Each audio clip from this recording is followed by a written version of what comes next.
Today I'm gonna be doing my August favorites. Okay, it's like the end of September and I'm doing this. I'm so late. Anyways, I don't think I've ever posted a wrap up on time. So let's just get on with the video. But anyways, as I mentioned in my channel changes videos, I'm gonna be doing a wrap ups differently from now on. And you may have noticed that I only did a May favorites, but I didn't do a June or July favorites. And that's because I also decided that I'm not gonna be doing a wrap up every single month. Just whenever I feel like it and I had maybe a great reading month, I'll do a wrap up. I'm not going to be wrapping up all the books I read in the month. I'm going to be wrapping up just the favorite books I read in that month. So that might be top 3, top 4, top 5, maybe top 7. Well, depending on how many books I read. Also be talking about movies and TV shows I watched that month. But when it comes to movies and TV shows, I'll probably go over everything I watched because I don't watch that many movies or TV shows. I also participated in 2 readathons in August that I failed miserably at. I did the Let's Be Mermaids readathon, which I actually hosted, and then I did the Reading Quest, which actually ended in September, but like I barely read anything in the first week of September anyway.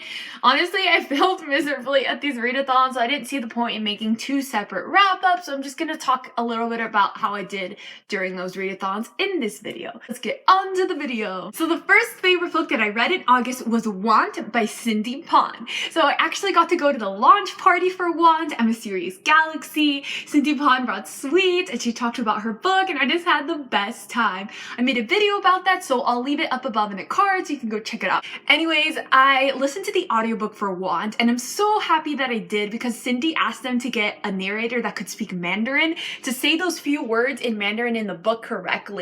And he did a great job. I really love the narrator. Like, he was the perfect voice for Zhao.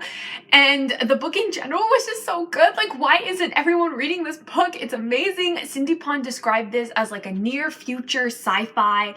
And it's about like this badass crew taking down this corporation. It's a bit of like a heist vibe because they have to go undercover and like get intel and stuff. So if you like Six of Crows, you will likely love this book because it has the same vibe. It takes place in Taiwan, which is so cool. Like, I don't think I've ever read a book that takes place in Taiwan, and I don't even think there are like any other YA books that take place in Taiwan.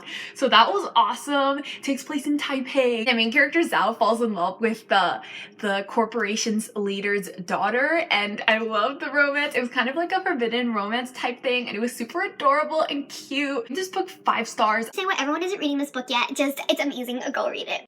Next, I read The Seafarer's Kiss. Yeah, I have like, I changed my bookshelf to be like a mermaid shelf for the Let's Be Mermaids readathon that I hosted. I just decided to leave it like this because I thought it was cute. I read The Seafarer's Kiss by Ember during the Let's Be Mermaids readathon. This is actually the only book I finished during the week. Yeah, I failed so hard. But it was such an amazing book, so I'm glad it was the only thing I read. This is a retelling of The Little Mermaid, but it's so unique. It features Norse mythology, and the main character is a fat bisexual mermaid, and she's in a relationship with another girl, and it takes place in like Antarctica. I just really love this book. It was just so much fun to read, and it was so unique and diverse. Some parts that completely like devastated me and broke my heart.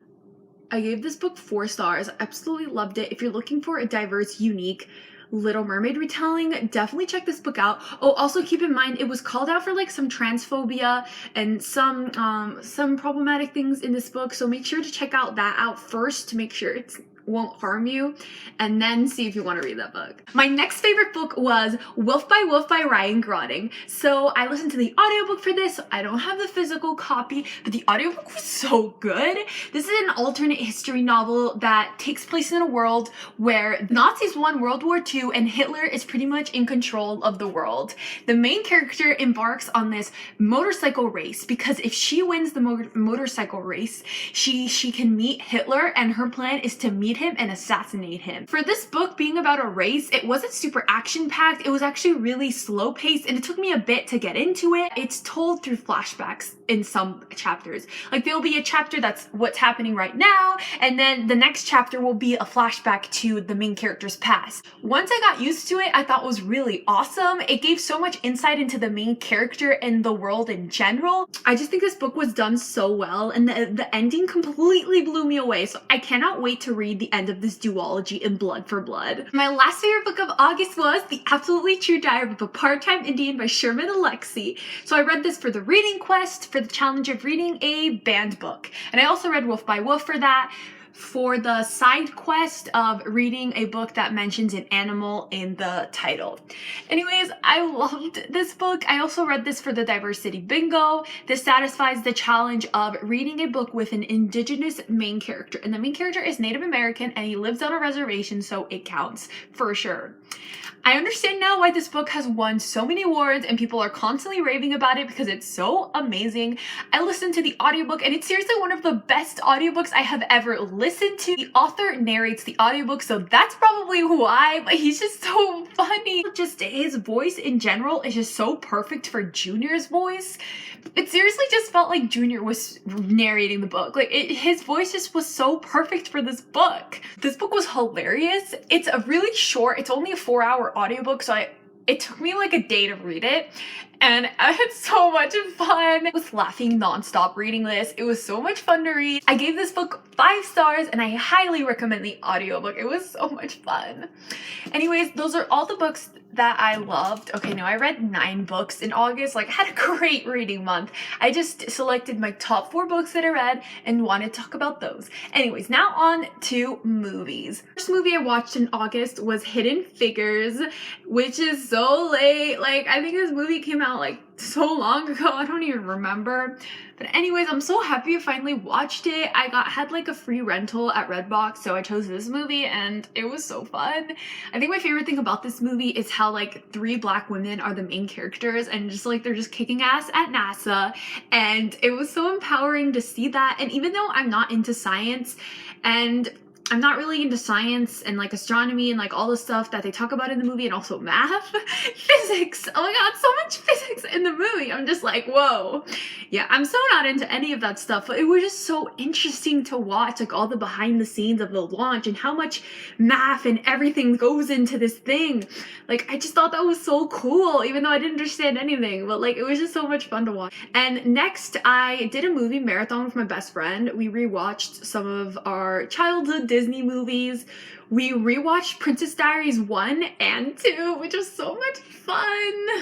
I love Princess Diaries. Just, that is my childhood. When I was little, I just watched Princess Diaries all the time. Those were like my favorite movies. And then when I was in middle school, I started reading the Princess Diaries books and I just loved them so much. And I also found out how the movies are nothing like the books.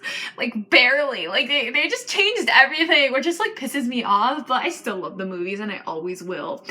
Just Princess Diaries and just Meg Cabot in general is such a big part of my childhood, and it was just so much fun rewatching those movies with my best friend. And then we watched The Hunchback of Notre Dame. I'm pretty sure I've seen this movie when I was little, but it's been so long that I literally forgot everything. And I was kind of shocked by this movie because it was really dark for a Disney movie. I was like, whoa, this is a children's movie? They were like burning people alive and like threatening to hang people, and it was really dark. I mean, I loved it, and I just think this was such a unique Disney movie because usually I'm so used to watching like Disney princess movies, like, yay, the princess saves the day and she goes away with the prince. But like, this was such a different Disney movie and I really liked it, and I also loved the music. I thought the music was so good. Like the song in the beginning, which I think it's called what, The Bells of Notre Dame, was so good. And then I love Hellfire. Like, I think Hellfire, which is actually the villain song, is the best song of the movie. Like, it's so good. And last but not least, TV shows. So first I watched Shadowhunters season 2. Now, before you hate me, I love Shadowhunters. Yes, I've read the books, and yes, I don't think the show is perfect. It definitely could be better, and they definitely do make a lot of mistakes. But I do enjoy watching this show, even though they completely like went off from the books. I think they're still doing a pretty good job, and it's come so far from season 1. I do enjoy watching the show every week, and I can't wait for it to come back. And my favorite addition this season is Sebastian. I think they did a really good job with the casting. Like, oh my god, Will Tudor is so Sebastian. But some things they've done with him, they've changed from the book, which I just think was so unnecessary.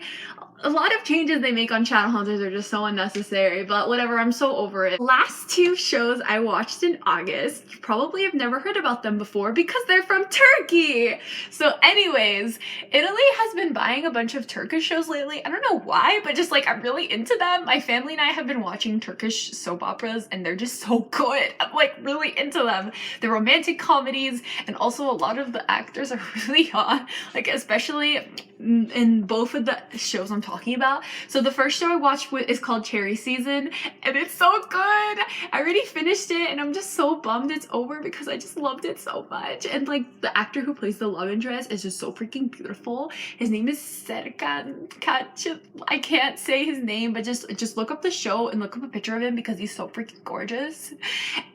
And I'm bummed this show is over. And then the other Turkish show I watched is called The Love of My Life. I don't even know what it's called in Turkish. I'm not even gonna try. And he's also the love interest in that show. And Love of My Life is a lot shorter than Cherry Season, and I didn't like it as much as Cherry Season, but it was still so much fun. The Love of My Life is that there's some things that are so ridiculous. There's some plot lines and some scenes that happen and I'm just like, seriously? Like, it's just ridiculous and overly dramatic sometimes, but it's still a romantic comedy, so it's so much fun to watch. Family and I had a great time watching these shows. I recently just started another Turkish show. Like, oh my god, like I've been getting a kick out of Turkish shows lately. It's kind of been fun. I think my favorite thing about watching Turkish shows too is every time there's a transition scene, the transition scene is like this beautiful panoramic video of some place in Turkey, and I'm just kind of like in love with Turkey now because every time I've been watching these shows, like in every episode there's like one or two scenes where they show parts of Turkey and I'm just like, oh my god, Turkey's so beautiful, I really want to go. That's all for this video. I hope you enjoyed. Comment down below what you have been reading and watching recently, and also, does anybody watch Turkish shows? Probably not, but comment down below if you watch any foreign shows, like just non-English, non-Western shows. Comment that down below. My social media links are all down below. My Twitter, my Bookstagram, my Goodreads.